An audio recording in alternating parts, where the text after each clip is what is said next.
Assalamualaikum warahmatullahi wabarakatuh. Salam sejahtera buat kita semua. Waalaikumsalam.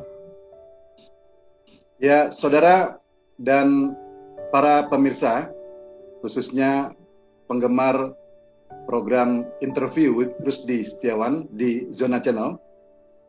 Hari ini, saat ini saya sudah bersama dengan pengamat politik dari Universitas Nasional Jakarta, yaitu Bapak Dr. PB Masa Jafar. Kita sapa yuk. Assalamualaikum Bang. Waalaikumsalam warahmatullahi wabarakatuh. Ya, Apa kita jumpa kabar? lagi Bang. Alhamdulillah baik Bang. Semoga Abang juga sehat Baik. dan tetap Ya. dalam perjuangan.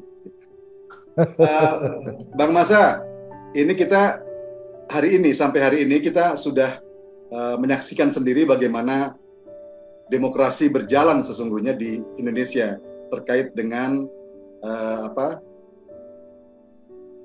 Undang-Undang Omnibus Law Cipta Kerja. Ya. Nah ini saya ingin bertanya kepada Abang, apa sesungguhnya yang terjadi terkait dengan demonstrasi, unjuk rasa, terus rasa ketidakadilan dan sebagainya, kekhawatiran terkait dengan nasib buruh dan sebagainya, dan seterusnya. Saya melihat bagaimana pandangan Abang terkait dengan hal ini. Ya, yang pertama, saya kira kita harus tengok ke belakang ya. Pusat pengambilan keputusan itu kan ada di DPR dan pemerintah. Sementara parlemen representasinya itu diragukan kalau mereka secara aspiratif itu mewakili ya aspirasi masyarakat. Baru-baru ini di Tenggarai paling tidak ada 260 itu berasal dari pebisnis ya, walaupun mungkin dari 260 orang itu mungkin ada sekelompok kecil mewakili kepentingan oligarki. Nah, itu yang pertama. Yang kedua, kita lihat arah kebijakan ya, khususnya mungkin sejak Jokowi jilid pertama, pemerintahan jilid pertama dan kedua, itu tampak semakin lama. Yang pertama, ya, membackup kepentingan oligarki, dan saya kira itu sudah menjadi diskusi publik yang selalu diprotes oleh publik. Ya. Kemudian yang kedua, ada indikasi bahwa pemerintah Jokowi itu tidak berada di dalam ruang kosong di dalam konstelasi politik global. Ya, dia tampaknya sudah mengarah kepada Tiongkok. Nah, oleh karena itu berpengaruh pada pandangan atau penilaian politik domestik. Yang pertama, seperti yang saya katakan, bahwa banyak kebijakan-kebijakan yang menopang oligarki itu merugikan masyarakat, ya, termasuk soal lingkungan, tambang, dan sumber-sumber daya alam lainnya. Itu kalau dilihat dari kasus-kasus itu sebenarnya tidak terlepas dari kelompok oligarki yang mengambil keuntungan. Artinya kelompok oligarki ini sangat dimanjakan, ya, kemudian dikasih fasilitas dan diberikan dukungan politik. Nah, kemudian yang kedua, kita lihat juga bahwa proses pengambilan keputusan, protes-protes dari masyarakat sipil itu tidak berjalan secara ideologis. Malahan kita lihat makin hari ke sini itu tampak mengarah kepada cara-cara pendekatan otoritarian. Seakan-akan pemerintah tidak mau mendengar kritik, keluhan, keberatan dari masyarakat.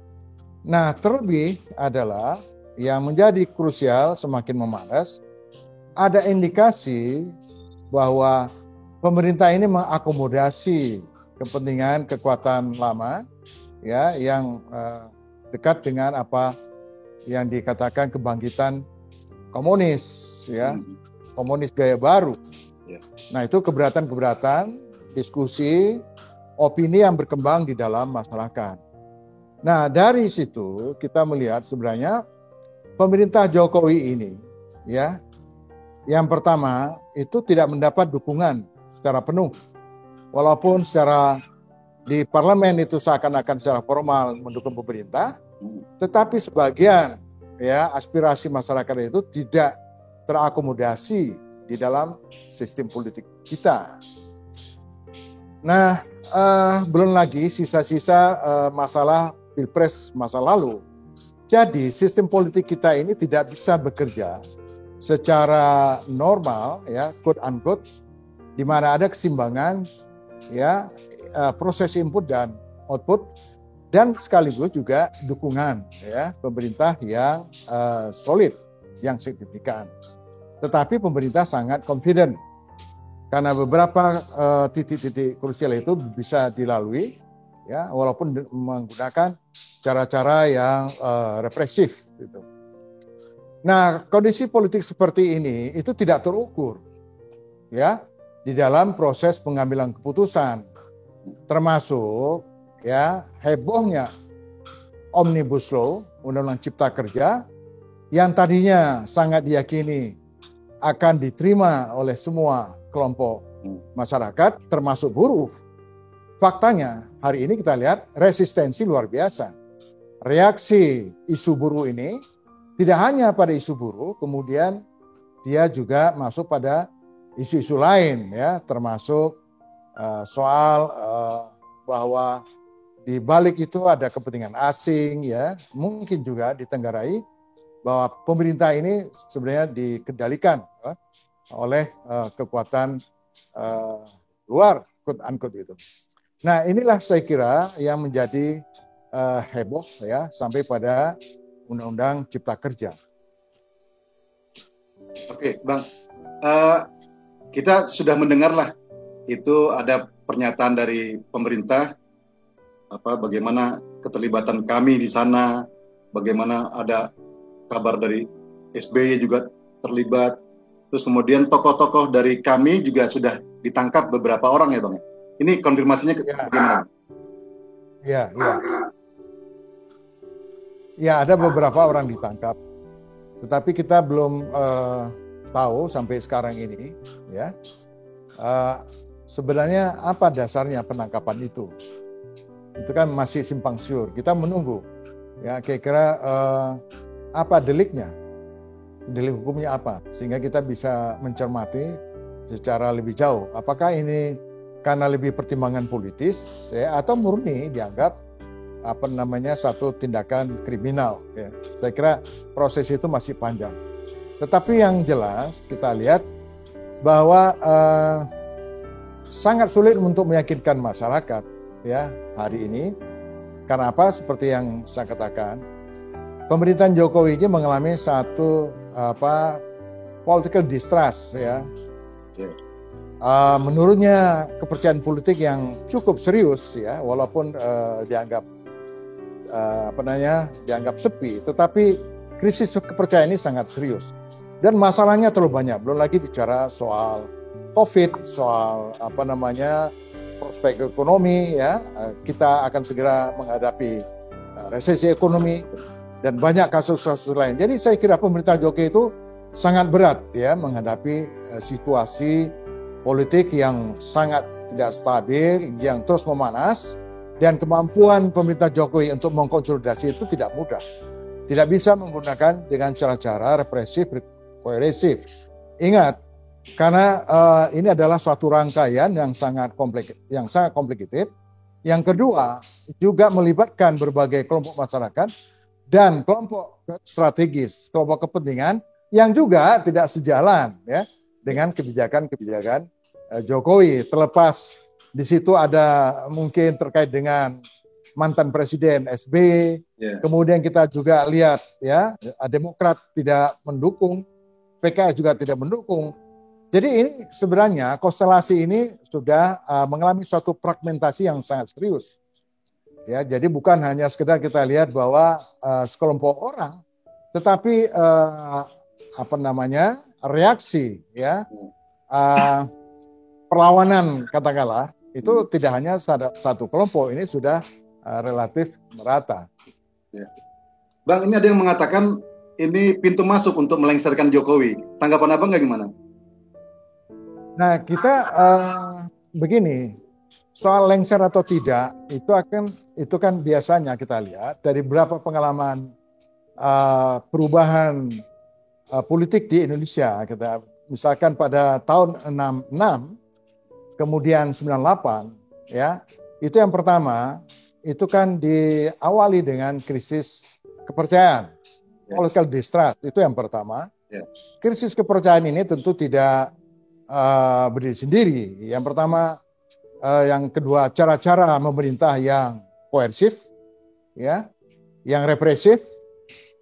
Itu kita lihat baik yang terjadi di 66 maupun 98, sama saja pengulangan pemerintah yang represif, yang tidak mau mendengar. Yang kedua juga, ya, diiringi dengan krisis krisis ekonomi, ya. Yang ketiga, kita lihat juga diperkuat, ya, oleh ketidakpuasan akumulasi, ya, masalah yang begitu banyak, ya, yang terjadi, yang dialami oleh pada apakah dalam kelompok masyarakat maupun, ya, dari problem-problem yang muncul di daerah. Sehingga kita lihat isu-isu yang berkembang dari daerah sampai ke pusat itu kemudian menyatukan, ya, kelompok masyarakat, memberikan suatu ekspresi ketidakpuasan, kemudian sampai apa yang dinamakan dengan krisis politik. Bahwa pada akhirnya rakyat tidak percaya, ya. Yang kedua, pemerintah tidak ada cara lain lagi, karena ini adalah akumulasi, untuk meyakinkan masyarakat. Pada akhirnya tidak ada titik temu. Ya, rakyat itu sudah nggak percaya, kan sulit. Kalau rakyat sudah tidak percaya, sama juga dengan Omnibus Law, ya. Apapun yang diceritakan, diyakinkan oleh pemerintah, oleh presiden sendiri dan para menterinya, itu sudah tidak dipercayai, ya. Kita lihat mulai dari proses, ya, yang simpang siur, kemudian ada terkesan dipaksakan, ya, intinya menggunakan cara-cara yang otoritarian, ya, itu tidak bisa dibantah, faktanya demikian. Nah, kalau situasi ini begini, ya, apalagi nanti ketika krisis ekonomi, maka jalan, ya, jalan apakah lengser atau tidak itu dengan sendirinya, ya, dengan sendirinya. Itu timing itu pasti konstitusional nggak? Ya? Kenapa? Lengser itu konstitusional atau memang gerakan rakyat dan seterusnya, kondisi kita dan sebagainya? Di dalam pendekatan politik itu selalu memakai dua pendekatan. Yang pertama pendekatan formal. Nah, pendekatan formal itu akan dilihat apakah akan memenuhi, ya, prosedur atau persyaratan secara yang diatur di dalam konstitusi. Nah, ini saya kira ini pun bisa muncul berbagai pandangan atau perspektif, ya, masing-masing nanti akan kita lihat sama juga seperti lengsernya Pak Harto. Apakah ini konstitusional atau tidak? Walaupun ada mekanisme itu, ataupun ada hukumnya, itu pasti ada perbedaan-perbedaan pendapat.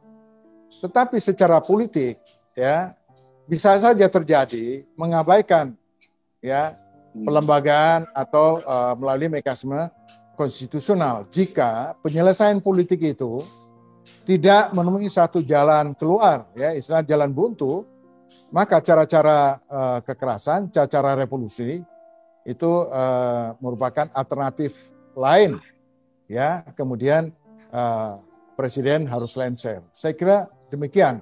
Nah, kita sudah mengalami dua pengalaman itu, ya, 66, 98. Kalau menurut saya 66 dan 98 itu adalah satu desakan dari people power yang kemudian dicari jalan seakan-akan ini adalah jalan konstitusional. Nah, saya kira masih ada bagusnya. Tetapi sebenarnya ini adalah proses akumulasi politik yang tidak bisa dibendung. Saya kira poinnya di situ. Nah, Bang, sebelum terjadi ini kan kita mendengar kami mendeklarasikan diri dan banyak di beberapa provinsi. Dan kemudian juga kami mendapat tantangan berat dari pemerintah. Nah, dianggap mendompleng dan sebagainya terkait dengan ini. Pendapat Abang bagaimana, Bang? Karena Abang juga di dalamnya gitu ya. Ya, sebenarnya ini kan kami kan gerakan moral ya. Kalau kita lihat seperti yang saya kemukakan tadi, dengan format politik ya yang sudah mulai bergeser ke ciri-ciri otoritarian, berarti sistem politik kita itu kan tidak ada keseimbangan. Yeah. Suara pemerintah itu sangat dominan. Pemerintah itu sangat powerful ya di dalam mengambil keputusan, menentukan ya proses politik. Nah, jangan keliru bahwa masalah yang muncul ya sebagian masa lalu, juga masalah-masalah baru yang muncul sekarang ini, termasuk soal korupsi ya, soal kehancuran lingkungan, soal diskriminasi, soal ketimpangan sosioekonomi, dan itu dibaca oleh publik itu secara sangat terang benderang ya. Saya kira itu sudah menjadi rahasia umum bahwa pemerintah sekarang itu tidak lagi berdiri di tengah ya untuk memimpin ya perubahan-perubahan ke depan itu dengan secara terkendali ya, tidak kemudian berpihak pada kelompok tertentu, dan itu sangat jelas. Nah, ketika ketidakseimbangan di dalam sistem politik kita, saya kira tidak harus kami, kalaupun kami tidak muncul, itu pasti akan muncul kekuatan-kekuatan masyarakat sipil lain untuk menyuarakan ya suara hati nurani soal berbagai persoalan dialami oleh negara, juga termasuk ya pertanyaan-pertanyaan bagaimana nasib bangsa ini ke depan ya dengan melihat sejumlah masalah. Saya kira ini adalah sesuatu yang sangat wajar, apalagi kami ini sebagian besar itu orang kampus ya.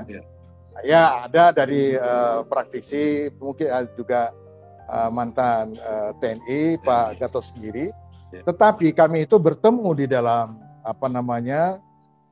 cara pandang yang sama, idealisme yang sama, kemudian muncul kesadaran sama untuk mengambil tanggung jawab, untuk menyuarakan, mengingatkan arah ya perkembangan Indonesia ke depan itu seperti apa, juga mengkalkulasi kemungkinan resiko yang akan kita hadapi di kemudian hari. Karena saya kira pengalaman beberapa negara kita lihat itu bukan sesuatu cerita-cerita kosong, itu betul-betul terjadi ya, kita lihat.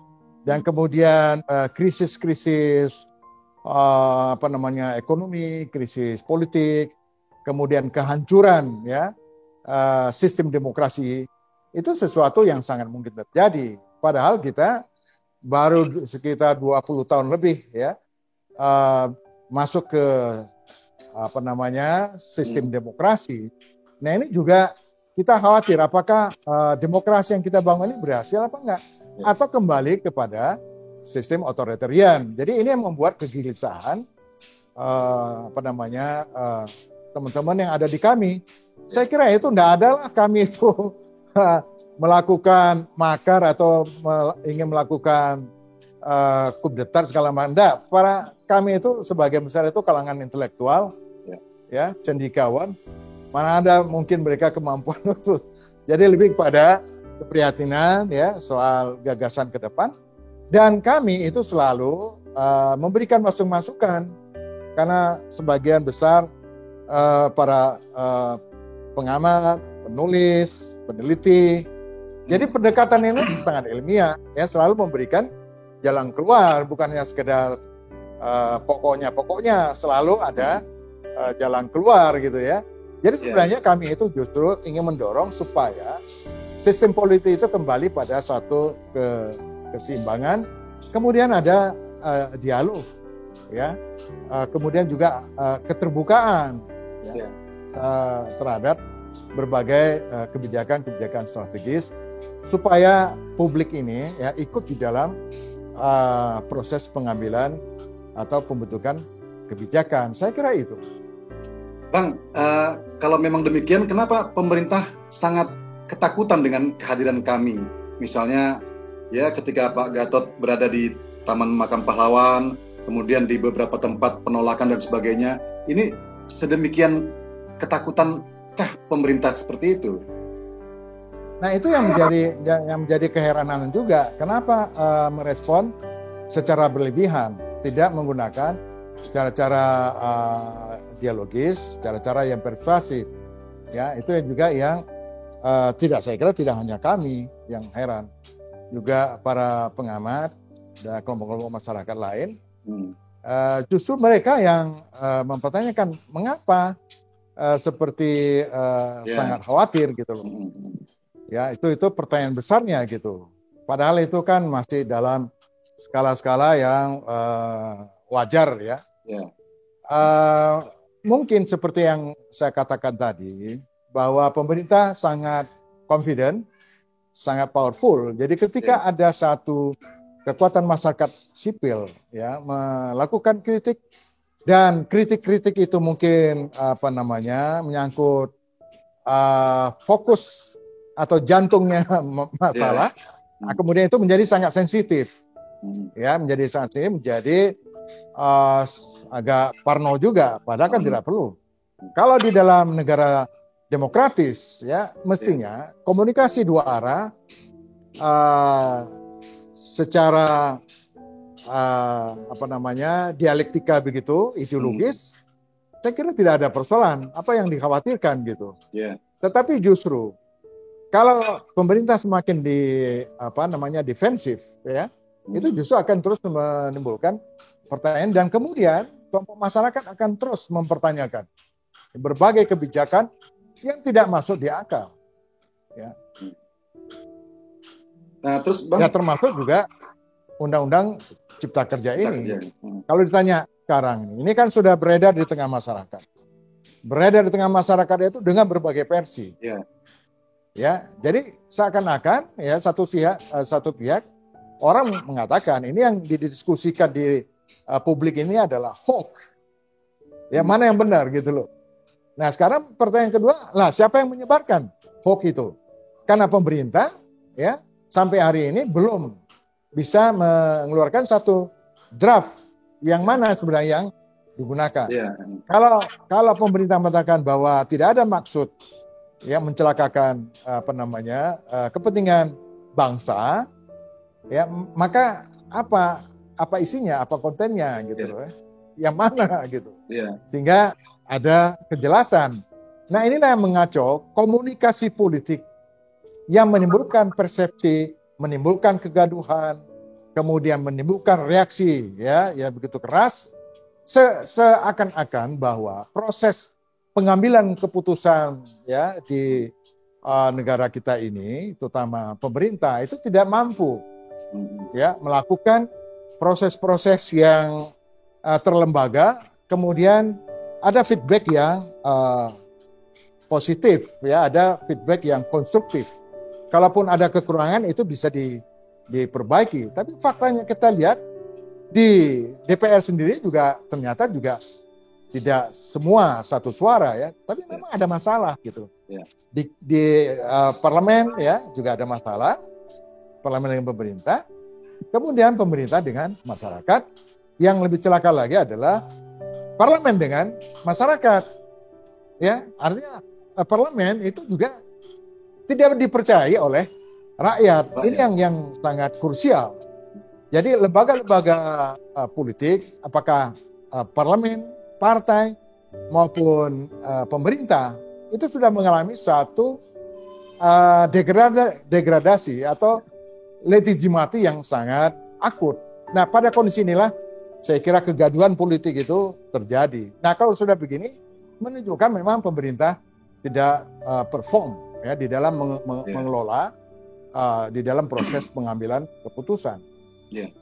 Apalagi Bang, kemudian kalau kita kaitkan dengan kehidupan ekonomi kita yang sudah sulit sekali lah, masyarakat kehilangan pekerjaannya dan buruh juga kehilangan kepercayaannya.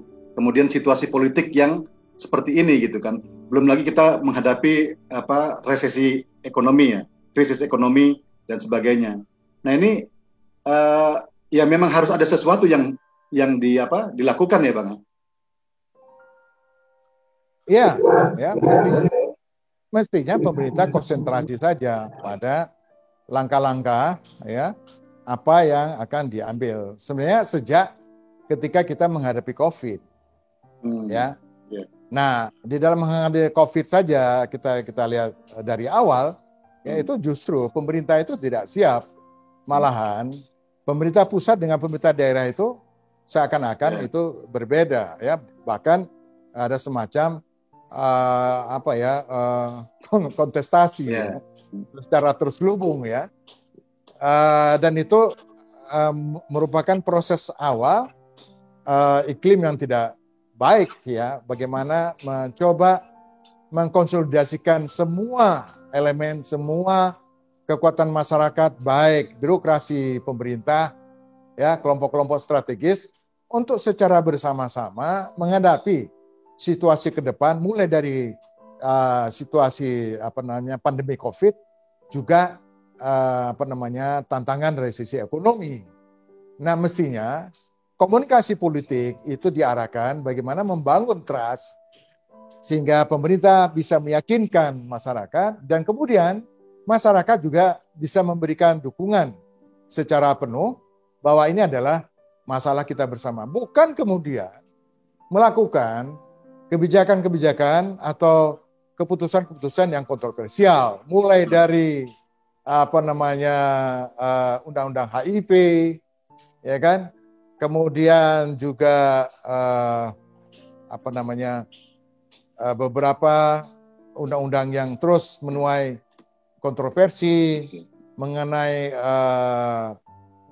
penindakan kasus di KPU ya. Yeah. Terindikasi korupsi dan korupsi itu ditenggerai, ada indikasi hasil Pilpres yang kemarin dan beberapa persoalan lain gitu. Jadi selalu muncul satu sisi lain yang justru mementahkan langkah-langkah pemerintah. Lalu Bang, ya kita kan dengarlah kembali ke kami ya, saya pengen tanya tentang kami. Kami ini kan sudah mulai tersebar di 34 provinsi. Nah ini juga kan perlu dipertanyakan juga. Masyarakat bertanya, apalagi pemerintah kan, tadi soal paranoid, bagaimana menghadapi situasi itu. Dan ya secara politik apa yang dilakukan oleh kami. Nah kemudian beberapa waktu yang lalu sampai kemarin demonstrasi terjadi. Dan ya sudah mulai ada dugaan-dugaan dan sebagainya, penangkapan dan sebagainya secara represif, bagaimana pemerintah melalui TNI dan Polri itu menangkap sebelum melakukan tindakan demonstrasi, sudah ditangkapi dan sebagainya. Banyak hal yang kemudian dilakukan oleh pemerintah, dan karena ini kita mungkin pemerintah khawatir, ketakutan, paranoid dan sebagainya. Tapi kan demokrasi kan harus berjalan. Pendapat unjuk rasa itu kan pendapat dan sebagainya gitu. Nah ini gimana nih Bang? Jadi ketakutannya ya itu, wah ini mau ngambil kekuasaan nih, melengsarkan Jokowi dan sebagainya. Jadi pandangan seperti ini menurut Abang seperti apa Bang? Pandangannya? Ya di dalam konstelasi politik ya persepsi seperti itu ya wajar-wajar saja ya. Tidak salah. Tetapi juga belum tentu benar. Nah, sekarang masalahnya kita lihat bahwa seperti yang saya katakan, problematik ya yang muncul pada 2 periode kepemimpinan Jokowi itu kan banyak sekali. Di samping sebagian masa lalu ya, pekerjaan rumah masa lalu, terutama dalam penegakan korupsi, kemudian soal kebijakan strategis ya, terutama kebijakan ekonomi politik. Nah, kita lihat sebenarnya akumulasi masalah yang muncul di tengah-tengah masyarakat ini kan begitu kompleks. Ya. Ya. Jadi alangkah naif ya atau menduga bahwa ini akan diambil atau kami akan mengambil keuntungan dari itu, saya kira tidak tepat. Apalagi dipersepsikan kami ini akan mengambil kekuasaan, saya kira jauh sekali. Ada atau tidak kami, pasti akan muncul ya kekuatan dari masyarakat sipil untuk menyuarakan itu. Itu saja sebenarnya. Jadi sangat paranoid ya kalau kemudian mengidentifikasikan kami itu yang dalam prediksi yang saya kira hanya menduga-duga, tidak faktual. Ya. Nah, Bang, hari ini kita baca ada pernyataan atau statement atau siaran atau pers lah di Cina. Itu bahwa berita itu mengatakan bahwa Habib Rizik sudah mendorong rencana menggulingkan atau melengsarkan Jokowi. Itu di Cina ya, berita di Cina gitu.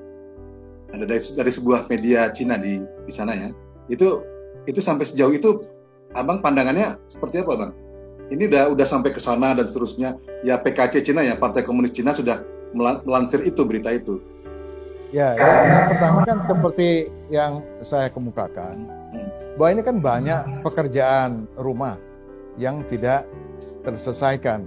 Ya. Termasuk soal Habib Rizik. Ya, kan berawal dari situ.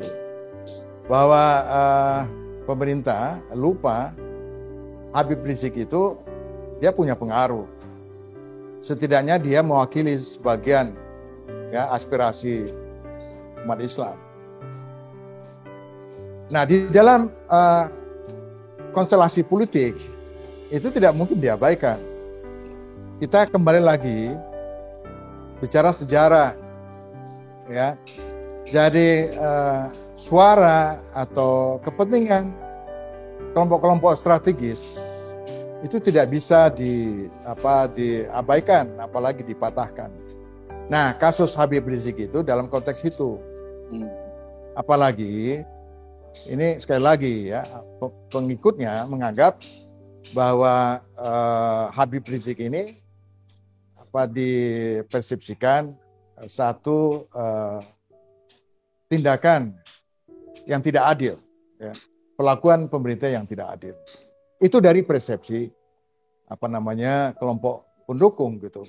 Dan ini kan tidak bisa dihentikan terus-menerus.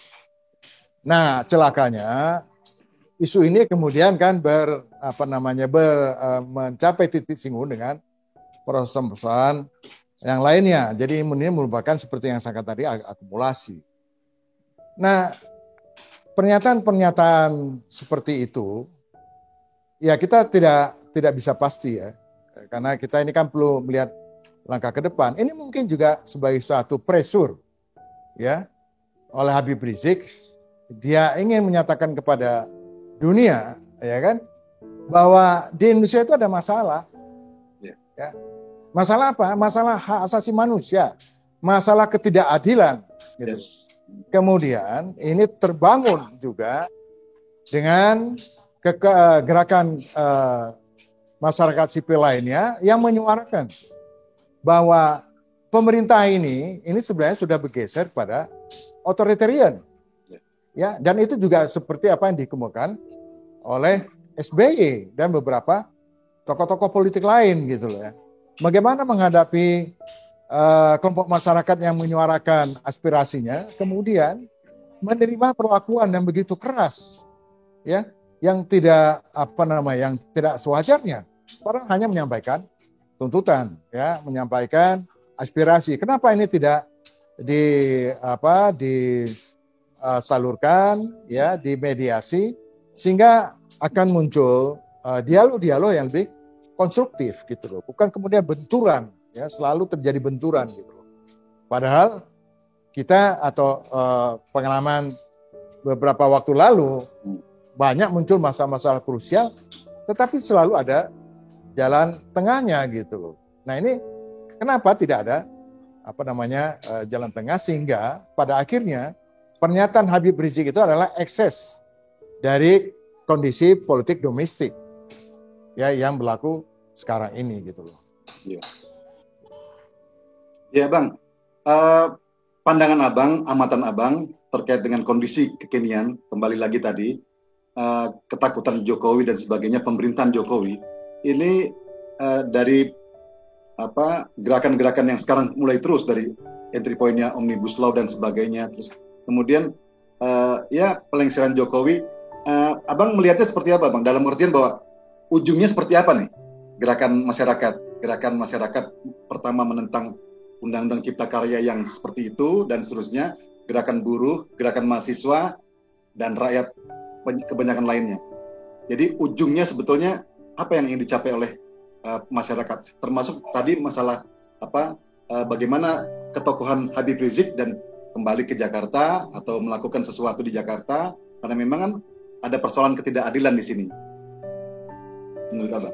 Ya itu kan ada dua kemungkinan. Ya, kemungkinan pertama masih terbuka, ya negosiasi, akomodasi, kemudian bagaimana mengkonsolidasi ya kekuatan-kekuatan elemen masyarakat strategis ya untuk kembali ya secara bersama-sama bagaimana negara ini dikelola dengan memperhatikan aspirasi kepentingan masyarakat, itu yang penting ya, sehingga masyarakat itu justru memberikan dukungan yang lebih konstruktif ya, jadi tidak ada harga mati saya kira. Nah, tetapi kalau pemerintah terus ngotot ya merasa langkah-langkah yang dilakukan itu adalah paling benar, tidak ada lagi ruang kompromi, tidak ada lagi ruang akomodasi juga termasuk soal Habib Rizik, saya kira masalahnya tidak akan selesai. Dan jangan lupa, ini saya kira menjadi kepentingan kita semua, kalau kondisi ekonomi ini semakin memburuk, kita nggak bisa bayangkan. Kita tidak mau ya kegagalan pemerintah ini kemudian memberikan dampak yang sangat berbahaya kepada integrasi kita. Ya. Kita tidak mau kemudian integrasi kita terancam, negara atau bangsa ini akan terbelah. Yang kedua juga, tidak bisa juga serta-merta ada kekuatan ekstra yang ikut mengatur ya, mendikte proses-proses di dalam pengambilan keputusan. Dan juga pemerintah tidak bisa juga menggantungkan diri pada kekuatan luar, karena pengalaman sejarah kita itu sudah membuktikan. Yang pertama, demokrasi terpimpin itu harus diakui lebih condong kepada negara-negara blok sosialis komunis. Dan 98 kita lebih cenderung pada kepentingan Barat dan Amerika.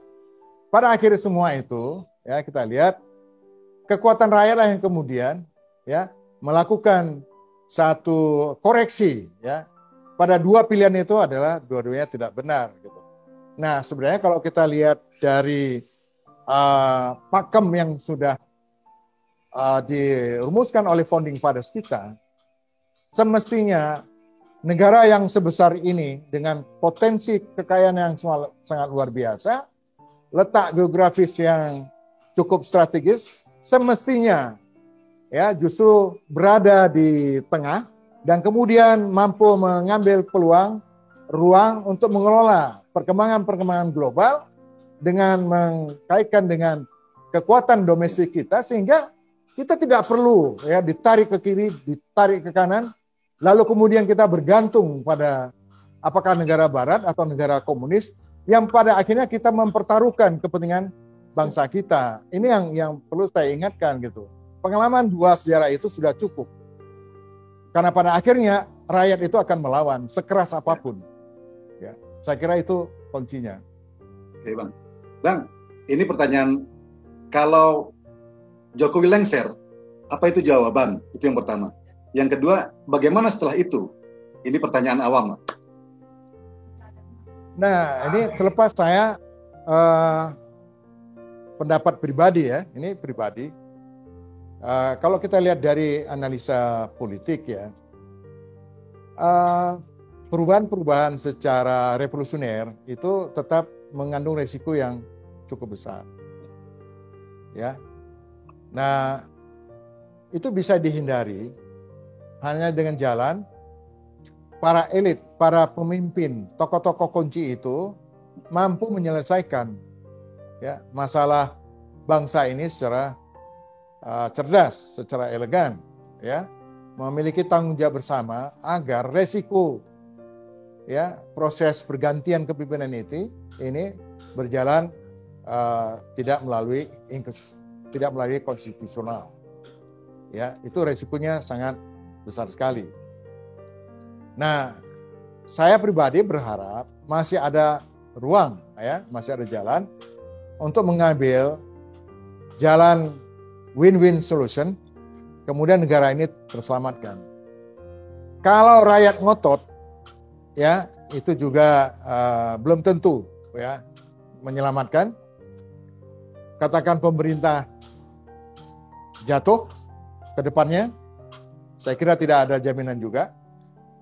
Karena jangan lupa, tantangan ekonomi, krisis ekonomi itu tidak mudah, itu berat sekali. Justru akan memunculkan masalah baru. Yang pertama. Yang kedua, pemerintah terlalu pede, confident, dengan tetap ngotot dengan cara-cara represif, ya, itu juga bukan jalan terbaik, ya, karena biasanya hukum alam itu, asap dan api itu akan terjadi.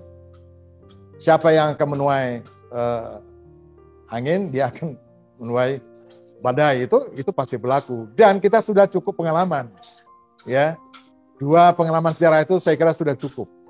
Nah, saya berharap itu tidak terjadi. Saya masih yakin bahwa tokoh-tokoh kunci, ya, masih bisa duduk bersama untuk menyelesaikan persoalan yang sedang dihadapi yang sangat berat sekali.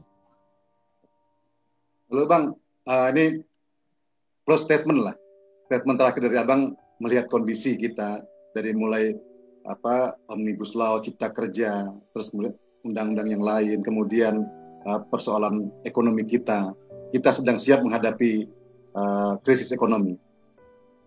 Closing statement Abang sebelum kita. Ya, negara kita adalah negara besar, ya, memiliki potensi yang sangat besar pula. Kita berpeluang untuk menjadi bangsa besar. Itu hanya bisa terjadi jika pemerintah atau negara ini didukung oleh semua elemen masyarakat bangsa strategis, sehingga dipastikan, ya, apapun tantangan yang kita hadapi, baik tantangan dalam maupun tantangan luar, kita akan bisa hadapi. Dan jangan pernah sesekali, ya, berpikir atau sebagian para politisi, para elit-elit strategis seakan-akan semua bisa diselesaikan dengan cara-cara yang otoriter. Kita sudah cukup pengalaman itu. Saya kira itu, ya, catatan dari saya. Terima kasih Bapak Dr. TB Masa Djafar, pengamat politik dari Universitas Nasional. Next time kita akan tetap berbincang-bincang, mungkin minggu sekali, 2 minggu sekali gitu Bang ya, insya Allah Bang ya. Baik, terima kasih Bung Rusdi. Terima kasih. Selamat siang, sukses ya. Siang. Oke, saudara pemirsa dan sahabat Jona Channel dimanapun Anda berada, demikian pembicaraan saya dengan Bapak Dr. TB Masa Djafar, pengamat politik dari Universitas Nasional. Terima kasih dan sampai jumpa di lain kesempatan. Assalamualaikum warahmatullahi wabarakatuh.